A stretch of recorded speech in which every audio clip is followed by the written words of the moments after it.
यकदाला और दोदाला नबातात का फ़र्क।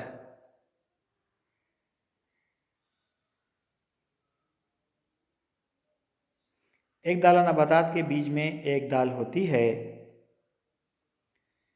जबकि दो दाला नबातात के बीज में दो दालें पाई जाती हैं। एक दाला में रेशेदार जड़ मौजूद होती है, दो दाला में असल जड़ का निज़ाम मौजूद होता है। तना खोखला मसलन बांस, नर्म मसलन केला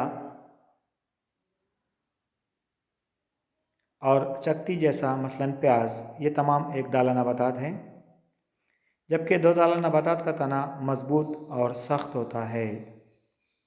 एक दाला नबातात में मुतवाज़ी रगेत पाई जाती है, जबकि दो दाला नबातात में जालीदार रगेत पाई जाती है। एक दाला नबातात के फूल 3 हिस्से पर मुश्तमिल होते हैं या 6 हिस्सों पर, जबकि दो दाला नबातात के फूल 4 या 5 हिस्सों पर मुश्तमिल होते हैं।